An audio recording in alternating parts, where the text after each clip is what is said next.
Thank you so much.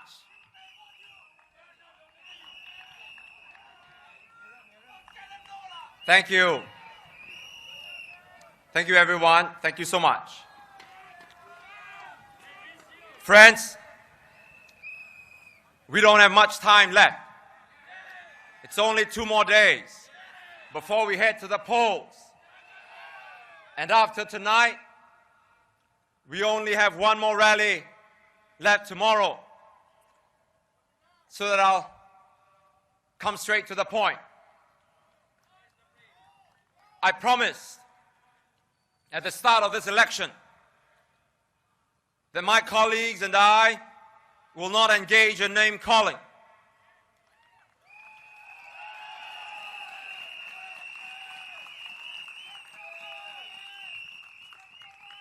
And my word is my honor.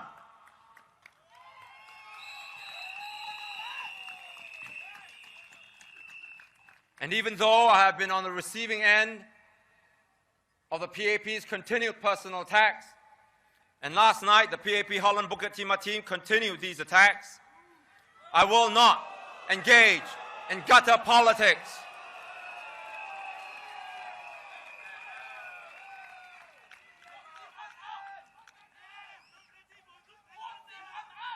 I've made a promise to myself that if I win this elections, I want to win with honor.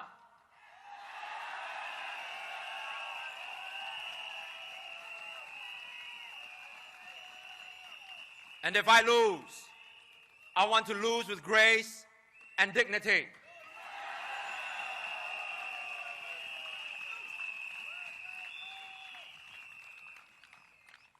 I've gotten many emails and messages asking me to whack Dr. Vivian Balakrishnan and Ms. Sim An back after their remarks last night.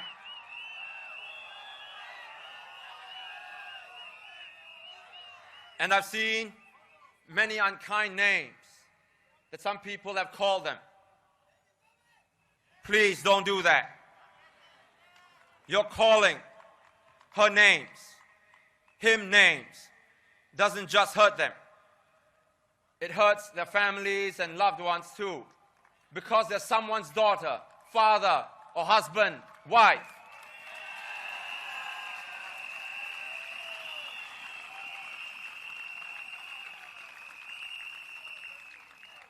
I know that because they've called me all sorts of names, and it hurts my loved ones because I too am someone's father, someone's son, and someone's husband.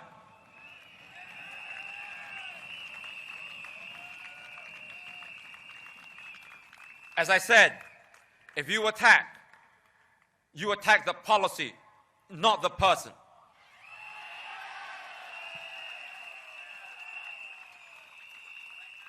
In football parlance, you play the ball, not the man.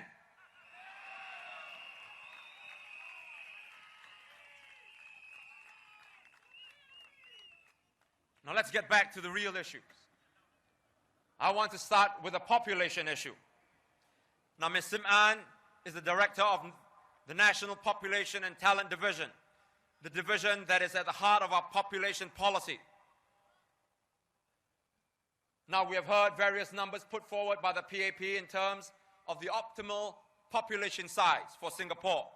Mr. Goh Chok Tong says 4 million. Mr. Lee Kuan Yew says between 5.3 to 5.5 million. Mr. Ma Bao Tan says 6.5 million. Mr. Lee Hsien Loong said 6.9 million. And after the big outcry from Singaporeans, he reduced it to 6 million. Then we have heard from the former head of SDP, Dr. Liu Tai Ker. He says 10 million. As director of the National Population and Talent Division, I would like to ask Ms. Sim An the following 3 questions. And if the PAP doesn't want to answer them, I will ask them again in Parliament.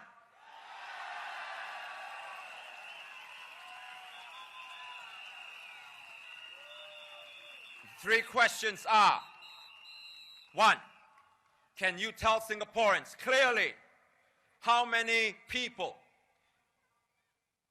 does the PAP want to have in Singapore? Because after all these numbers being thrown about, you cannot blame us if we are confused. And worse, believe that the PAP is also confused. This is the first answer I would like to get from the PAP and from Mr. Mann. 2, the SDP proposes that the optimal number of people we should have in Singapore has to be based on how happily Singaporeans can live their lives in this country.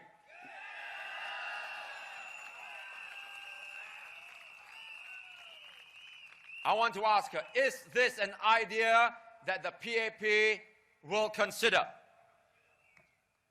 3, will Mr. Mann consider implementing our Singaporeans First policy, where we assess all PMETs who wish to work in Singapore on a point system, based on their qualifications, their skills, their experience, etc.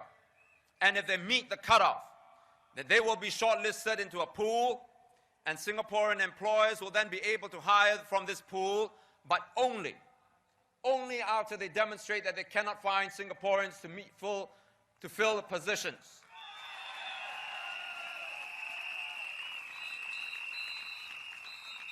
This is a system practiced in many advanced countries, and this will ensure that we have effective control over the quality of foreign PMETs joining our workforce, while not depriving our local businesses of genuine foreign talent that they need. Will you, Mr. Mann, as Director of the National Population and Talent Division, consider these proposals? If you won't, can you tell us your reasons?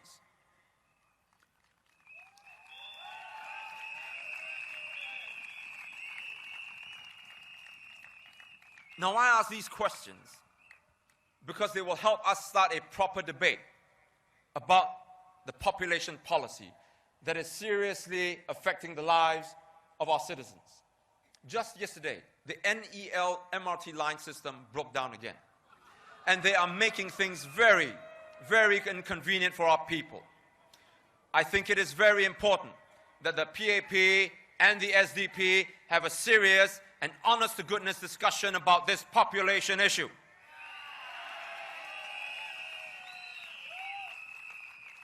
I ask these questions because I think it is high time that politics in Singapore graduates into a level where the government and opposition can have a mature debate about issues that affect everybody, about the lives of the people.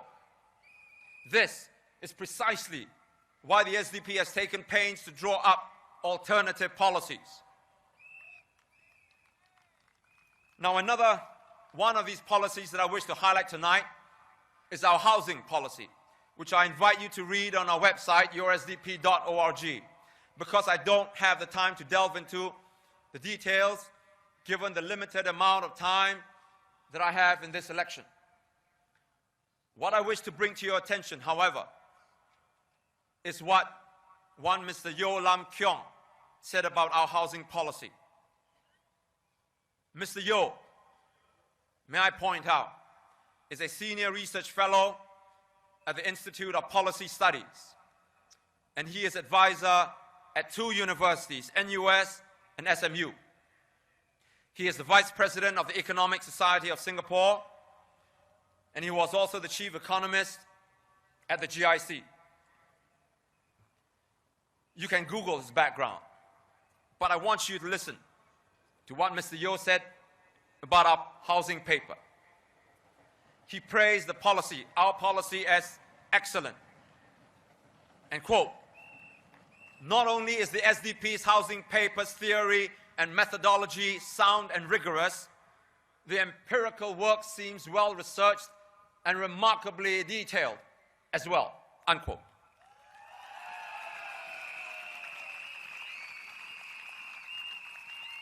He said that our non-open market proposal is coherently laid out and makes much sense in terms of the objective of potentially giving low-income and middle-class Singaporeans access to affordable, high-quality public housing.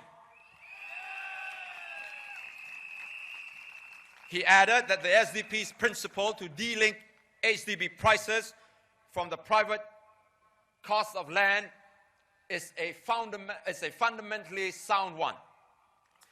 He also highlighted the paper's discussion of the causes of asset price inflation and the dangers of an asset bubble in property, commenting that these issues are currently insufficiently tackled and highlighted by policymakers. He said that the paper goes a long way towards achieving its goal of outlining a holistic policy for affordable public housing in Singapore. Quote, considering the authors are approaching a complex, technically arcane area with not much available data, it discusses the main arguments and alternatives cogently, rigorously, and very competently, unquote.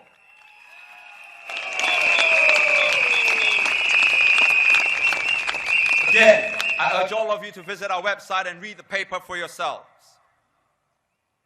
I know that many of you are fearful about voting for the opposition. And it's natural. It's very human. It's very human to feel fear. Fear of the unknown. Many of you are uncertain about change or apprehensive about how your town council is going to be managed. This is why we have taken pains to put up alternative papers. We want you to know what the alternative looks like so that you are assured that you are voting for a competent party with credible and sound ideas.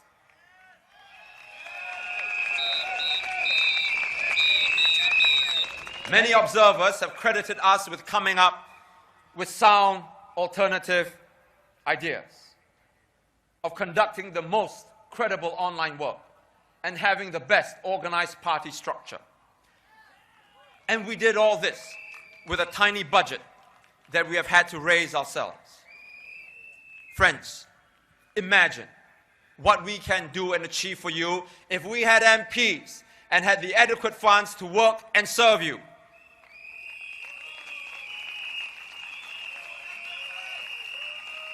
We have stated that we will put aside up to 50% of our MPs' allowance to conduct our programs, and many of us will work full-time as MPs to ensure that the work is done with competence.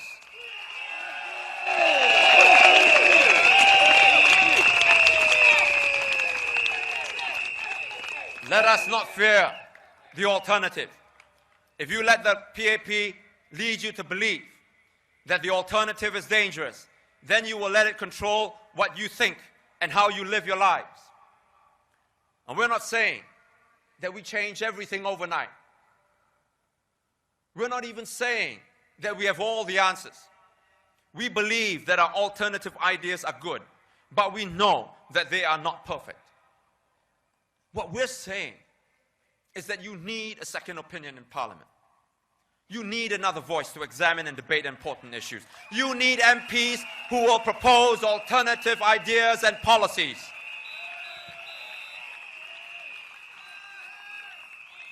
I would like you to think about this question and think about it very carefully.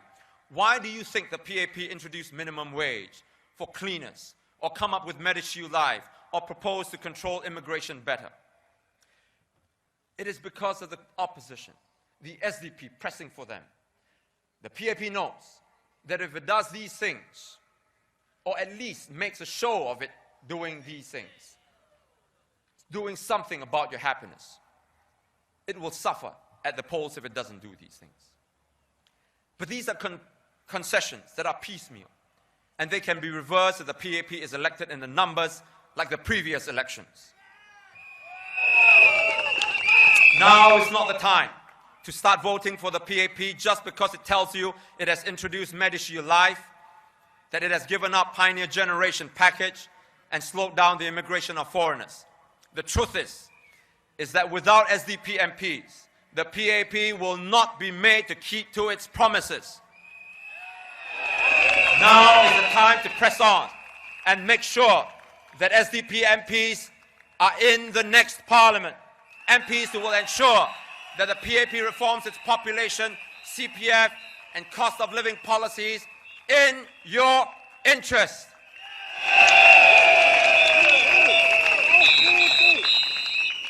Let us not fear freedom. The freedom to choose. The freedom that comes with more diversity. Instead, let us embrace it. For freedom allows us to hope and to create. And it is hope and creativity that will spur progress for our nation. The PAP has pulled out all the stops, giving concessions here, rebates there, and getting everyone drunk with the SG50 merriment. But what happens when the party is over, my friends? What happens when the music stops playing and all the guests go home? Your housing loan is still not paid. The electricity bill has gone up, and the guy that threw the party now sends you the bill for the cake, the decorations, and the drinks.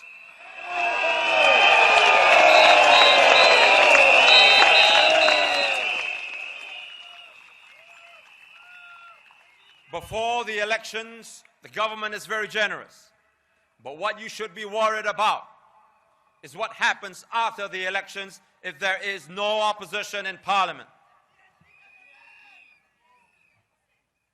How we live in the future as a community, as a nation, will depend on the choices that we make today. The political and economic incentives and disincentives that we build into our system will determine whether we progress or stagnate. Now, you may not, or you may agree with everything that the SDP says and does. But the one thing that you cannot dispute is that the SDP has worked tirelessly to meet your expectations of a competent, constructive, and compassionate party.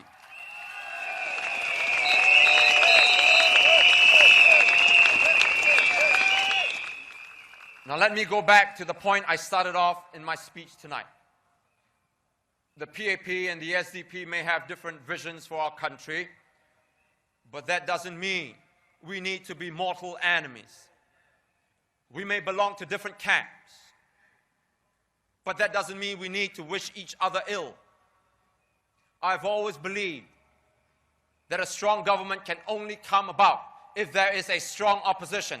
And I believe that you, the people, want to see both.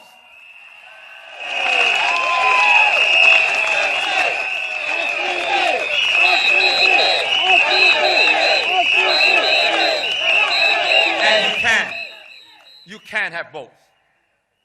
But whether it is the SDP or the PAP, we must love our country more than we love our own parties.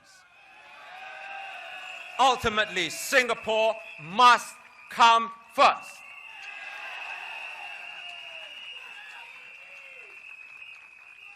And if Singapore is to come first, then let us discard the politics of old and look ahead to a democratic and bright future. I believe in the same belief, and I continue to work towards the same goal that I did when I started out in politics, which is to claim for ourselves the freedom so that all of us can care for society, for our nation. That was my goal and my dream 25 years ago, and it remains my goal and my dream today.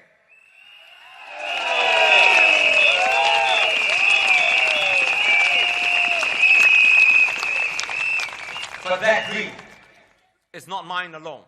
It is shared by all of us here tonight. It is shared by all of us who believe in justice and equality and a better future for all Singaporeans. I cannot do it alone. None of us in the SDP can. Without you, the party doesn't exist. But with you, there is nothing we cannot achieve.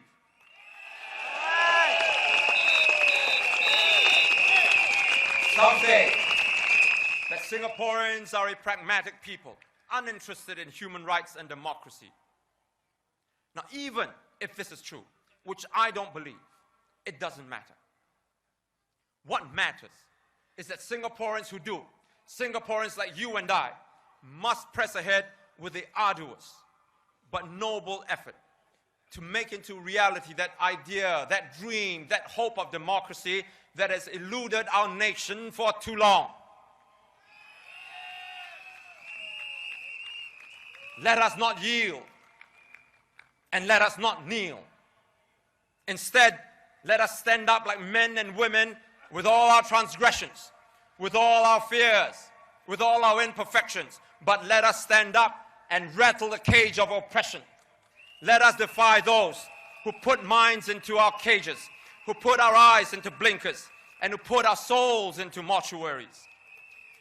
Let us continue to fight the fight that so many across the world have fought, so that we too may know the exhilaration that comes with freedom, the compassion that comes with justice, and the wisdom that comes with an open and democratic society. I ask you, my friends, to keep faith with the SDP and to help us build a future confident and prosperous. And to this end, you have my undying commitment and loyalty. Thank you, and good night.